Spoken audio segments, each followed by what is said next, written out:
a single misplaced paper in a filing cabinet, a missed train, or a casual conversation in a dimly lit tavern, these are the hidden, fragile threads that hold the tapestry of our entire reality together.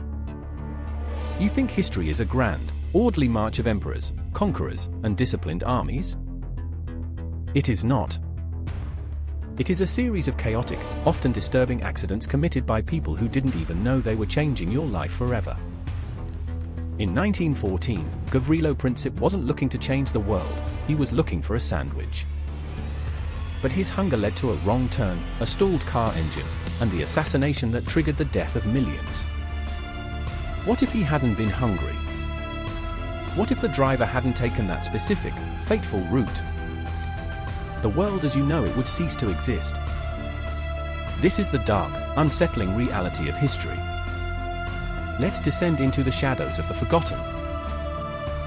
We start with the heroes who exist in the margins of time. They are the nameless faces in old, sepia-toned photographs, the ones who performed acts of incredible, world-altering courage, only to have their names erased by the cold machinery of history. Take the case of Stanislav Petrov. You've likely never heard his name, but you are breathing today because of his sheer exhaustion. In 1983, the Soviet Union's satellite system signaled that the United States had launched 5 nuclear missiles. The protocol was simple: launch a massive, immediate retaliatory strike. The world was mere seconds away from total, irreversible annihilation. But Petrov, a man of humble rank, felt something was fundamentally wrong. His equipment was glitchy, flickering with phantom data. He decided, against all military logic and rigid protocol, to report it as a false alarm. He sat in that bunker, waiting for the nuclear fire that he assumed would vaporize him, his family, and everyone he knew. He didn't want to be a hero, he just didn't want to kill the planet on a hunch. But here's the most unsettling part: he wasn't rewarded for saving humanity. He was reprimanded. He was pushed into professional obscurity, living out his remaining days in a tiny, cramped apartment, largely forgotten until it was almost too late. History hides its saviors in the dark, doesn't it? It prefers the myth of the great commander to the reality of the tired man in the bunker who simply ignored his orders. Then there are the improbable, bizarre accidents.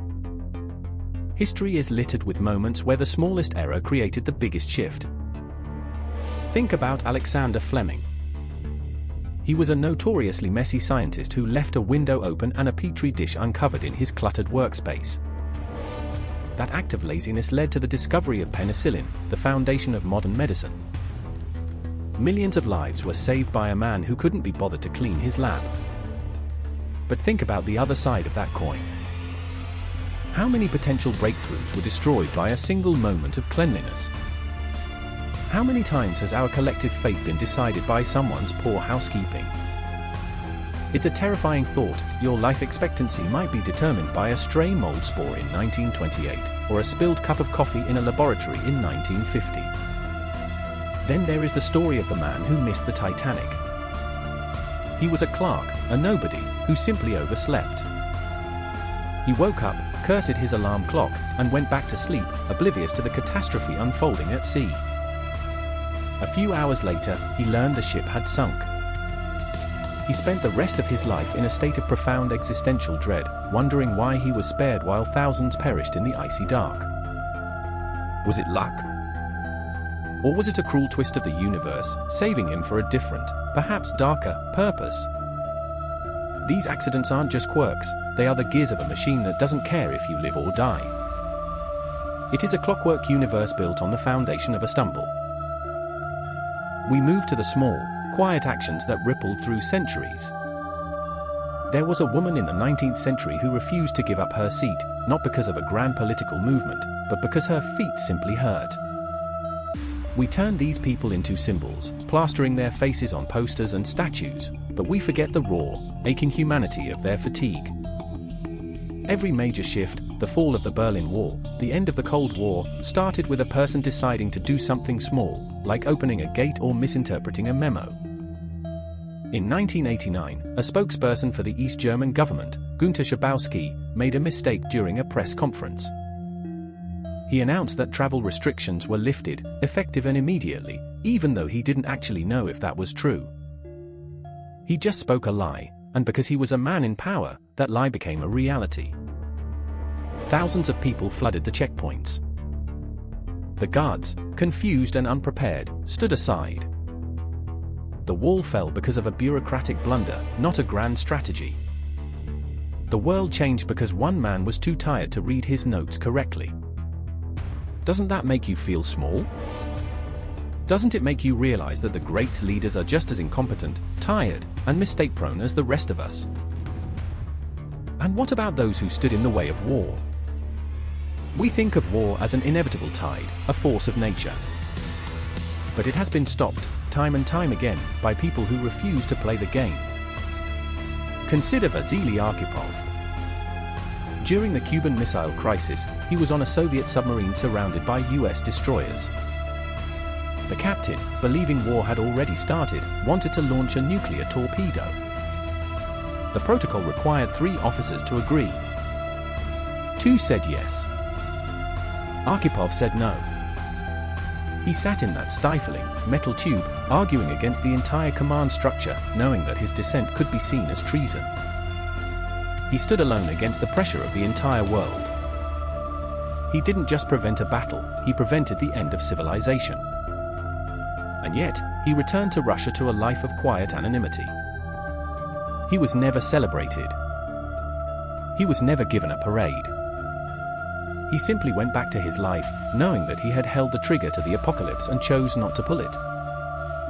Why do we celebrate the people who start wars, but ignore the ones who stop them? Why is the history of violence more compelling to our collective consciousness than the history of peace? Perhaps because we are terrified of how thin the line between survival and oblivion really is. Think about the butterfly effect in the political sphere. The assassination of Archduke Franz Ferdinand was essentially a comedy of errors. The first bomb thrown at his car missed. The motorcade sped off. Princip, dejected, walked to a delicatessen to grab a sandwich, only to find the Archduke's car stalled right in front of him because the driver had taken a wrong turn. If the driver had been a better navigator, the First World War might have been delayed, or shifted in a way that prevented the rise of the ideologies that defined the 20th century. Consider the invention of the printing press. If Gutenberg had been a less stubborn man, or if his creditors had been more patient, the dissemination of knowledge that fueled the Renaissance might have been delayed by centuries. The trajectory of human progress is not a straight line, it is a jagged, broken path, redirected by the whims of individuals who had no idea they were holding the compass of history. Consider the role of disease. A single mosquito bite on a general, a bout of dysentery that sidelined a conqueror, or a plague that decimated a city's defenses, these are the invisible architects of our borders. Napoleon's march on Russia was not defeated solely by tactical brilliance, it was decimated by the simple, cruel reality of a brutal winter and the spread of typhus, carried by lice in the soldiers' uniforms. If the weather had been slightly warmer, or if the lice had died off earlier, the map of Europe would look entirely different today. Your language, your laws, and your very name might be different if not for a microscopic parasite. History is a biological gamble, where the house always wins and the house is a collection of pathogens and weather patterns. We must also look at the dark miracles, the times when the world was nearly destroyed by someone's sheer, dumb luck. During the Cold War, there were multiple instances where the radar systems of both the US and the USSR reported incoming attacks that were later found to be nothing more than sun flares hitting the sensors or a flight of geese being misidentified. Imagine that, the fate of the human race nearly sealed by a flock of birds. We live in a world where the most sophisticated technology ever built can be fooled by the natural world. If we are so fragile, why do we maintain such a terrifying facade of control?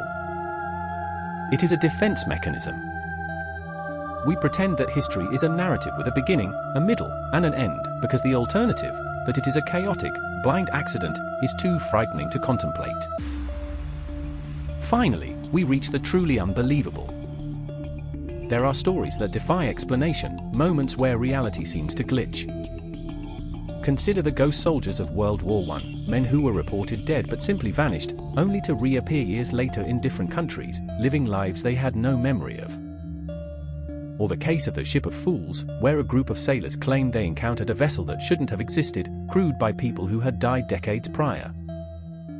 These aren't just ghost stories, they are documented accounts from reputable sources that have been conveniently buried by historians who prefer a tidy, rational narrative. The world is not as stable as you think. It is built on the backs of people who were never meant to be remembered, and it is held together by coincidences that defy mathematical probability. We live in a reality that is constantly being stitched together by the actions of the mundane. You think you are in control of your life? You think your choices matter in the grand scheme? Look at the clerk who saved the world by oversleeping. Look at the scientist who was too messy to be successful. Look at the officer who refused to launch a nuke. They were all people just like you. The only difference is the moment they found themselves in. If they had been elsewhere, if they had taken a different route, if they had been just a little bit more careful, you wouldn't be here. The entire timeline of humanity is a precarious house of cards, and we are all just one accident away from a completely different reality. There are no grand designs. There are no preordained outcomes. There is only the frantic, daily effort to keep the lights on in a world that is fundamentally indifferent to our survival. We are the survivors of a billion near misses, the lucky recipients of a history that could have ended 1,000 times over. But here is the question that should keep you awake tonight: if the world was saved by a series of accidents and mistakes, what happens when the next big crisis hits, and there is no one there to make a happy mistake? What if the next time the radar blips, or the wrong turn is taken, there is no one in the bunker to say no? Is there someone right now, in a quiet office, a sterile laboratory, or a lonely guard post, waiting to make the one singular choice that will finally bring the entire house of cards down?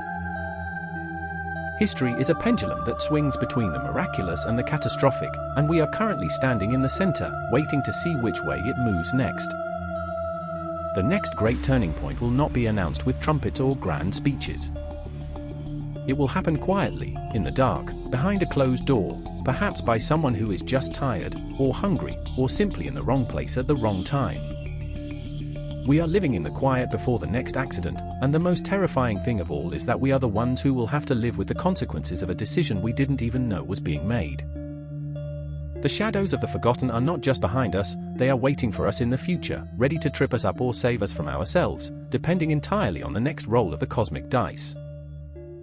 Sleep well, if you can, knowing that the world is only as solid as the next person's ability to pay attention.